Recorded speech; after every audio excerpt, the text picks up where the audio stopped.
Hello students, agri with keywords में आपका स्वागत है। आज हम बात करने वाले हैं एक रावी की एक और फाइल है।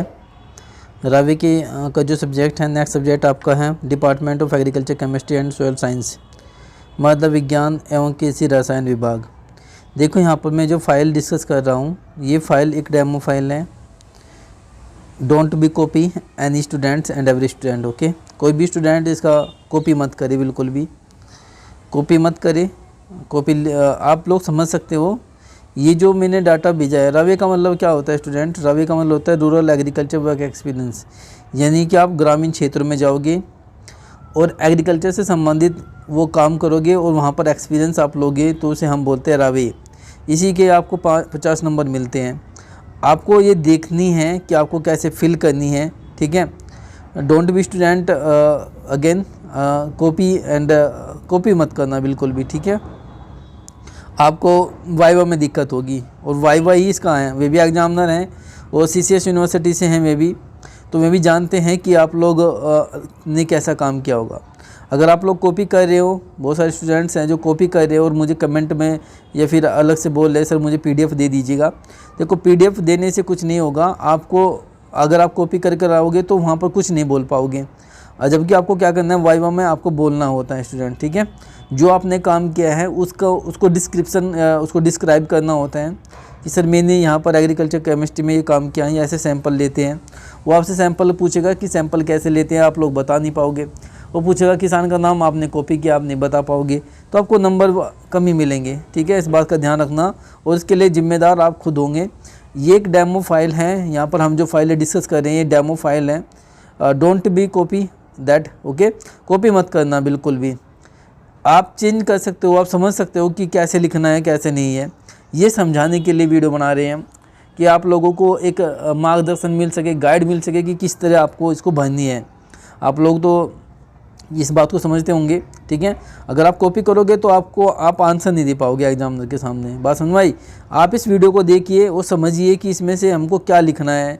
कुछ चीज़ें हैं जो कॉपी कर सकते हैं, बट बहुत सारी चीज़ों को नहीं करना है, ठीक है। आपको जाना पड़ेगा, आपको सैंपल कलेक्शन करने पड़ेंगे, आपको 2-3 घंटे एक दिन में गांव में जाना पड़ेगा, ठीक है। तो गांव वगैरह में जाओ और एक्सपीरियंस लो, तो इसका अनुभव अलग ही रहेगा, ठीक है। तो स्टार्ट करते हैं। सबसे पहले ये डिपार्टमेंट ऑफ एग्रीकल्चर केमिस्ट्री है एंड सोयल साइंस, ये आपको भरना है। यहाँ से स्टार्ट होता है एक्सरसाइज नंबर 1। यहाँ पर क्या है, आपको नंबर 1 लिखा है मृदा नमूने एकत्रित करने में यंत्र में उनके उपयोग करने की विधि, यानी कि equipment of collected soil sampling and method of their use, यानी कि आप कौन से मेथड के द्वारा सोयल का सैंपल कलेक्ट करोगे, ये कहने की कोशिश कर रहा है। वो कौन सा मेथड होगा, वो कौन सा इक्विपमेंट होगा। आप फावड़े के द्वारा कर सकते हो, ठीक है। आप खुरपी से कर सकते हो, आप स्पैड वगैरह ये सब लिखे हैं, सैंपल ये सब चीज़ें हैं। आपके पास मटेरियल्स क्या क्या चाहिएगा, आपको स्पैड चाहिएगा, खुरपी चाहिएगी, ठीक है। ये लिख सकते हो कॉपी, ये कॉपी कर सकते हो, ये चीज़ें कॉपी करने की है। आप इसमें लिख सकते हो सर प्लास्टिक बैग वगैरह, या फिर आप प्लास्टिक बोतल में भी आप सैम्पलिंग ले सकते हो, बट उसके लिए आपको उनको बताना पड़ेगा कि हमने ऐसे सैंपल लिया। तो छोटा लिखो, थोड़ा लिखो, आप थोड़ा लिखो, लेकिन उसको वो याद होना चाहिए एग्जाम के समय। एग्जामिनर आपसे सोयल सैम्पलिंग पूछेगा कि भाई ये बता, सोयल सैम्पलिंग पहली एक्सरसाइज है कि आपने सोयल सैंपल कैसे लेते हैं, ठीक है। तो आपको सोयल सैम्पलिंग लेने का तरीका आपको पता होना चाहिए, क्या क्या ज़रूरत होती है। फावड़ा, खुरपी वगैरह, प्लास्टिक बैग आपके पास होने चाहिए, प्लास्टिक बोतल आपके पास, ये ट्रे आपके पास है। तो इनमें से किसी के द्वारा भी आप क्या कर सकते हो, कलेक्ट कर सकते हो 10 से 15 सैंपल फ्रॉम द, ठीक है। और आपको सैंपल कैसे लेना है, मान लीजिए सोयल है, ये सोयल है, यहाँ से भी और यहाँ से भी, यहाँ से भी और यहाँ से भी और यहाँ, इन सभी को क्या करता है, एक जगह मिक्स कर दिया जाता है और वहाँ पर 10 ग्राम या 15 ग्राम आप सोयल का वहाँ पर लेते हो सैंपल, सोयल वहाँ से ले लेते हो, कलेक्ट कर लेते हो। सभी जगह से क्यों लेते हैं, क्योंकि सोयल का जो लैंड है यहाँ पर भी न्यूट्रिएंट हो सकता है कि यहाँ पर भी न्यूट्रिएंट हो और यहाँ पर भी। तो इन सभी को हम क्या कर लेते हैं, सभी से थोड़ा थोड़ा मिट्टी ले लेते हैं और उसको क्या कर देते हैं, मिक्सिंग कर देते हैं अच्छे से, और वहाँ पर 10 ग्राम या 15 ग्राम हम सोयल को सैंपल लेते हैं, ठीक है। बात समझ में आ गई? उसके बाद हैं मेथड कौन कौन सा है, मृदा नमूने एकत्रित करने की कौन कौन सी विधियां हैं या कौन कौन सी सावधानियां हैं। मेथड्स बताना है उनको, आप उनकी सावधानियां भी आपको बताना है कि सर मुझे इससे मतलब मुझे ये सारी चीज़ें क्या करना पड़ेगा, ध्यान रखना पड़ेगा, ठीक है। कलेक्ट अलग अलग सेपरेट सैंपल आपको लेने हैं अलग अलग फील्ड से, आपने जो फील्ड से अलग सैंपल लिए हैं उनको अलग अलग करना है।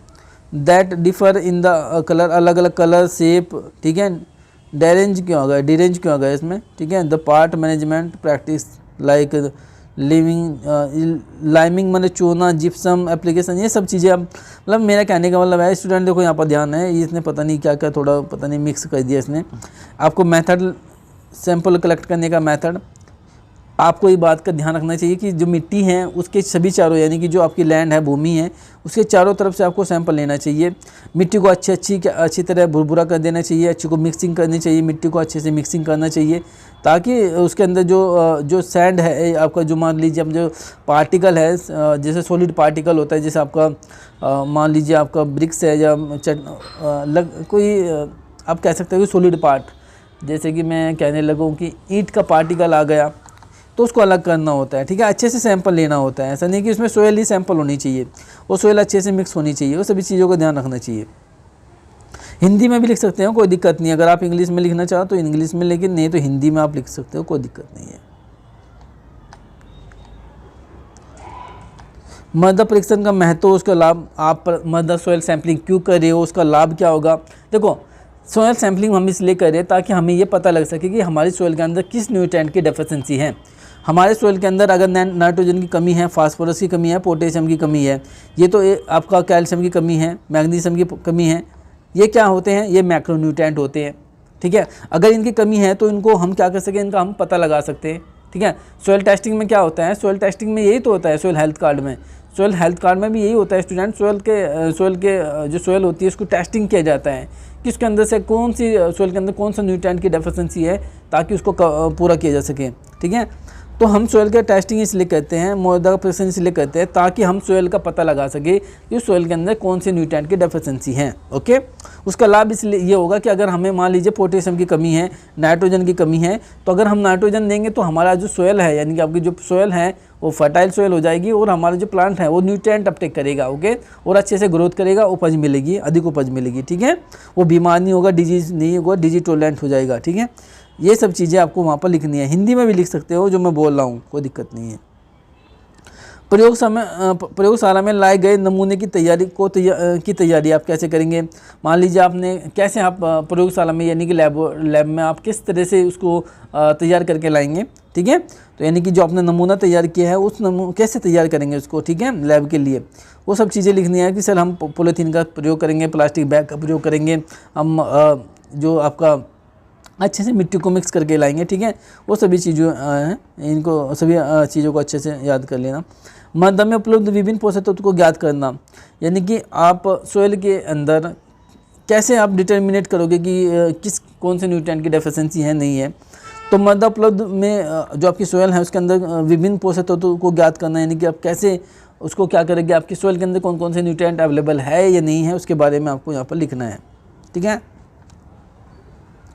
ये सर से ये इम्पोर्टेंट क्वेश्चन है भाई, इसका थोड़ा सा ध्यान रखना।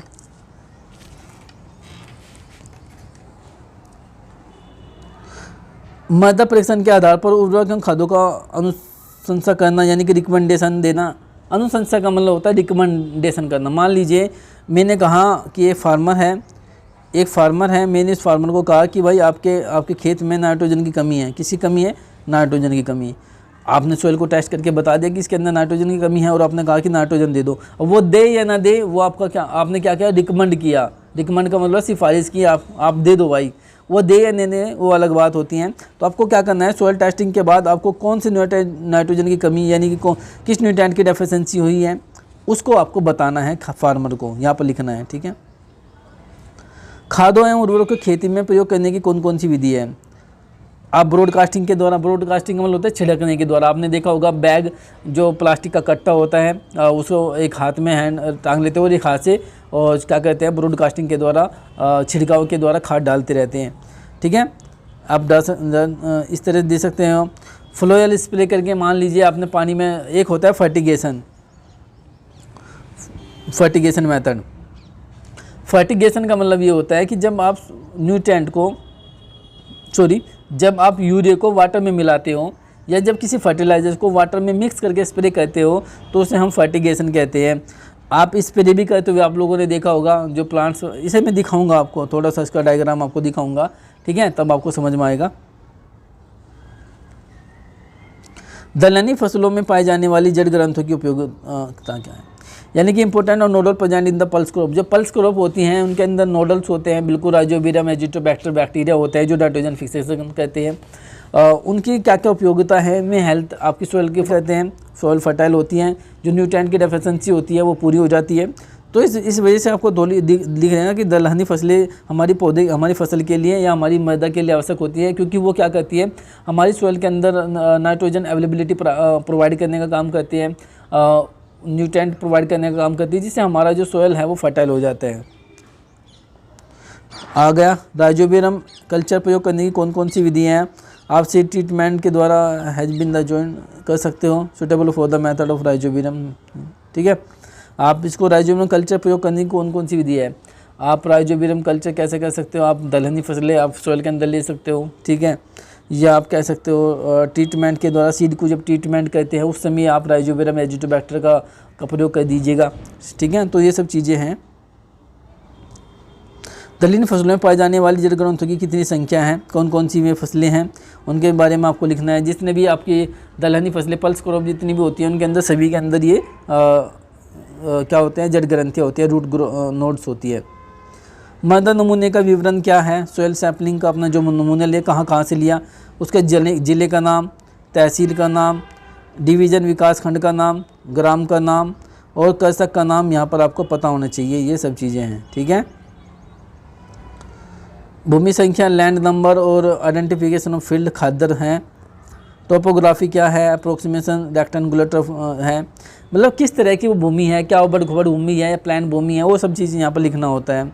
सिंचाई का सोर्स क्या था, ट्यूबवेल के द्वारा, रिवर के द्वारा, ठीक है। पिछली फसलें कौन सी थी पहले, अब आप जो फसलें ले रहे हो उससे पहले कौन सी फसलें लगाई थी। फसल में दी गई खादों की मात्रा, आप नाइट्रोजन फास्फोरस फर्टिलाइज़र के बारे में देख सकते हो। आप लोगों ने ये नाम ज़्यादा सुना होगा, देखो NPK, इसका राज मैं आपको बताता हूँ, नाइट्रोजन फास्फोरस फर्टिलाइज़र।